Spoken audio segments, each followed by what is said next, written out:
नमस्कार, मैं आपका दोस्त अमित। स्वागत है हमारे इस YouTube चैनल पर एक बार फिर से। आपके प्यार और आपके रिस्पेक्ट के लिए मेरे स्टूडेंट्स तहे दिल से शुक्रिया।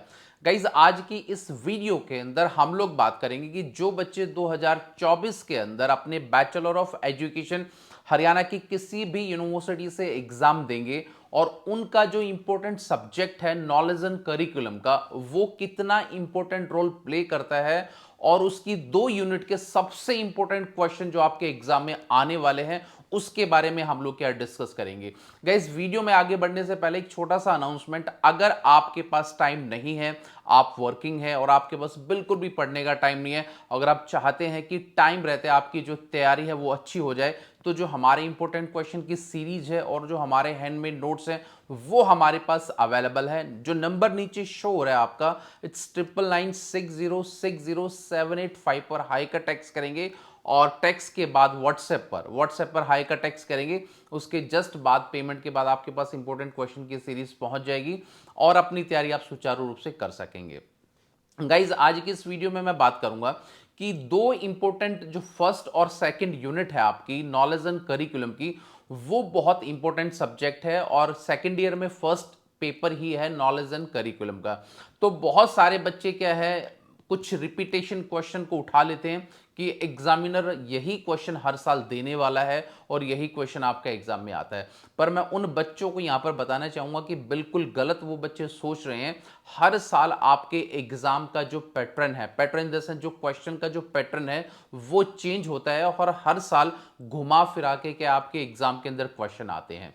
तो गाइज, इसी सब्जेक्ट के अंदर मैं कुछ फर्स्ट यूनिट में आपको इंपॉर्टेंट क्वेश्चन की तरफ आपका जो ध्यान है वो ले जाना चाहूंगा कि भाई कौन कौन से आपके इंपॉर्टेंट क्वेश्चन जो है बनते हैं और कौन से क्वेश्चन आपके आने चाहिए। देखिए, पहला जो आपका नॉलेज एंड करिकुलम का है, नॉलेज से रिलेटेड बहुत सारे क्वेश्चंस अगर आप अपनी बुक में कम गाइड में देखेंगे तो वहां पर वो आपको अवेलेबल होंगे। बट इतने सारे कम से कम 20 या 25 क्वेश्चन में से कौन सा एक ऐसा क्वेश्चन है जो आपके एग्जाम में आ सकता है, ये बहुत इंपॉर्टेंट चीज है। तो गाइस देखिए, अभी इसके अंदर मैं आपको बताना चाहूंगा कि explain the concept of knowledge. क्या मैंने बोला? Explain the concept of knowledge. जो नॉलेज का जो कॉन्सेप्ट है वो क्या है। Describe various method of acquiring knowledge. अब की बार ये वाला क्वेश्चन आपके एग्जाम में 101% आ सकता है, इसकी पॉसिबिलिटी ज्यादा है। तो इस वाले क्वेश्चन पे आप ज्यादा थोड़ा सा फोकस कीजिए। उसके बाद जैसे बहुत सारे बच्चे बोलते हैं कि सर नॉलेज, देखिए नॉलेज और करिकुलम से रिलेटेड जो फर्स्ट यूनिट है और पहला ही जो क्वेश्चन है उसके कम से कम 20 या 25 क्वेश्चन बनते हैं, पर उसमें से सेलेक्टिव आते हैं। जैसे मैंने क्वेश्चन आपको पहले बता दिया कि ये वाला बहुत इंपॉर्टेंट है, बट इसमें नॉलेज क्या है वो भी आपको पढ़ना चाहिए कि भाई नॉलेज का कॉन्सेप्ट क्या है वो भी आपको पढ़ना चाहिए। तो अलग अलग घुमा फिरा के क्या है, आपको एग्जामिनर यहां से क्वेश्चन उठा के दे सकता है। तो इसलिए एक्वायरिंग नॉलेज वाला जो क्वेश्चन है वो बहुत इंपॉर्टेंट है, वो आपको इस साल पढ़ना है और यहां से आपके क्वेश्चन क्या आ सकते हैं। आगे हम लोग चलते हैं। एक जो क्वेश्चन है आपका कंस्ट्रक्टिविज्म का, ठीक है, जिसको रचनावाद हिंदी में बोला जाता है, इसके ये वाला जो कॉन्सेप्ट है ये मैंने पहले भी आपको बताया था, ये आपका जो है बड़े क्वेश्चन में भी आपका आ सकता है और छोटे में भी आ सकता है। जो रचनावाद है, जो कंस्ट्रक्टिविज्म है आपका, वो बहुत इंपॉर्टेंट क्वेश्चन है। उसके बारे में एग्जामिनर आपसे कुछ भी पूछ सकता है। तो जो कंस्ट्रक्टिविज्म है आपका टॉपिक, उसका आप थोड़ा सा एक्स्ट्रा फोकस कीजिए। ये वाला क्वेश्चन और ये वाला कॉन्सेप्ट आपके एग्जाम में क्या है, आ सकता है। उसके बाद कुछ शॉर्ट्स आंसर जो है, देखिए कई बार क्या होता है, पहला जो क्वेश्चन कंपलसरी होता है तो उसके अंदर अमूमन क्या होता है कि कुछ क्वेश्चन जो ना छोटे भी आ जाते हैं या कई बार बड़ा क्वेश्चन भी आ जाता है। तो जो शॉर्ट आंसर जो है ना आपका क्वेश्चन, उसमें से क्या आ सकता है, जैसे explain the theory of truth, यानी कि जो थ्योरी है ट्रुथ की, वो वाला जो है 4 नंबर के कॉन्सेप्ट में आपका आ सकता है।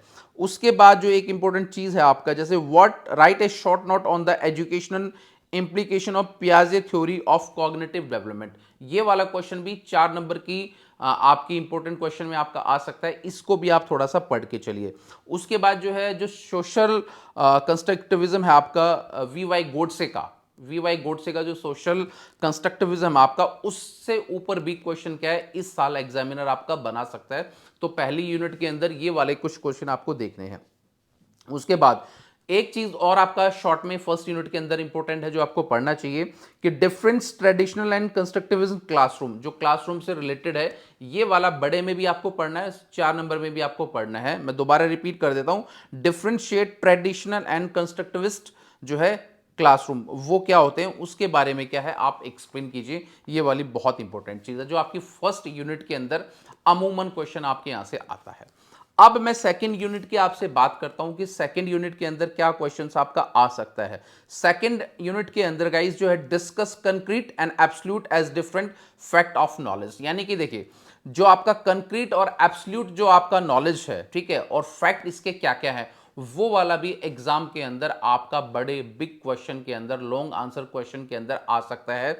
अलग भी आ सकता है कि कंक्रीट नॉलेज क्या है या फिर एब्सोल्यूट नॉलेज क्या है, ठीक है, या फिर कंक्रीट और एब्सोल्यूट नॉलेज अलग अलग, या फिर कंक्रीट या एब्सोल्यूट नॉलेज क्या है वो आ सकता है, या फिर दोनों के अंदर डिफरेंस भी आपसे क्या एग्जामिनर पूछ सकता है। क्वेश्चन कैसे बनेगा, what are the differences between concrete and absolute knowledge in different fact of knowledge, इसके बारे में आप विवेचना कीजिए। ये वाला क्वेश्चन भी आपके एग्जाम में आ सकता है। अगले क्वेश्चन की हम लोग बात करेंगे, डिफाइन द कॉन्टेक्चुअल लर्निंग, जो कॉन्टेक्चुअल जो लर्निंग है आपकी वो क्या है, यानी कि ये पूरा कॉन्सेप्ट भी आ सकता है। इसके टाइप बताइए, क्या इंपॉर्टेंस है आपका कॉन्टेक्चुअल लर्निंग की, ये क्यों जरूरी है, क्यों बच्चों को पढ़ाना चाहिए, क्यों स्कूल प्रोमाइसेस के अंदर, क्यों सिलेबस के अंदर, क्यों करिकुलम के अंदर ये सारी चीज डालनी चाहिए। ये वाला बहुत इंपॉर्टेंट है जो आपके नंबर पर आ सकता है। इसके बाद है write the assumption of the contextual teaching and learning methods, ये वाला जरूर आपके आएगा। इकट्ठा क्वेश्चन है, डिफाइन कॉन्टेक्चुअल लर्निंग, जो कॉन्टेक्चुअल आपकी लर्निंग है वो क्या है, write the assumptions of the contextual teaching learning methods, ये वाला भी इंपॉर्टेंट है, इसी के साथ है ये। अगला है आपका what is the textual knowledge. देखो कॉन्टेक्चुअल और टेक्चुअल नॉलेज में डिफरेंस भी आपसे पूछा जा सकता है, या दोनों के बारे में अलग अलग भी आपसे पूछा जा सकता है। तो अगला क्या है, what is the textual knowledge and right the importance of the literature, ये वाला भी आपके लिए बहुत इंपॉर्टेंट है। उसके बाद क्या है आपका सेकंड यूनिट के अंदर जो इंपॉर्टेंट है आपका, जैसे discuss the interaction of culture with knowledge, यानी कि जो कल्चर है, हमारा जो कल्चर है वो नॉलेज के साथ कैसे डिफाइन होता है, उसमें क्या क्या वेरिएशंस होते हैं, ये वाला आपका सेकंड यूनिट के अंदर बहुत इंपॉर्टेंट है जो आपको पढ़ने आना चाहिए, और इसके अंदर से आपका क्वेश्चन डेफिनेटली बनता है। उसके बाद एक क्वेश्चन और भी आ जाता है आपका, what are the emerging problem of the relating to the knowledge, यानी कि नॉलेज से रिलेटेड जो आपकी इमर्जिंग प्रॉब्लम्स है रिलेटेड टू नॉलेज, वो क्या क्या है उसके बारे में डिस्कस कीजिए। ये वाला क्वेश्चन भी आपके एग्जाम में गाइज आ सकता है।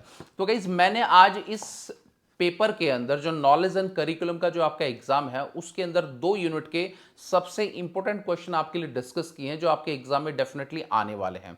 अगली 2 यूनिट में से कौन से इंपॉर्टेंट क्वेश्चन आएंगे वो मेरी नेक्स्ट वीडियो में मैं आपको बताऊंगा, पर यहां पर जो मैंने आपको तरीका बताया है इसको पढ़ने का और किस ढंग से आपका एग्जाम आ सकता है उस पर आपको ज्यादा फोकस रखना है। उम्मीद करूंगा इस छोटी सी वीडियो से बहुत कुछ आपको समझ में आया होगा और 2024 के एग्जाम में बहुत अच्छी प्रिपरेशन आप लोग कर पाओगे। वीडियो आपको कैसा लगा है प्लीज इसके लिए लाइक शेयर एंड कमेंट, और मिलेंगे किसी नेक्स्ट वीडियो में। तो till then bye, take care guys, मुस्कुराते रहना। Thank you so much.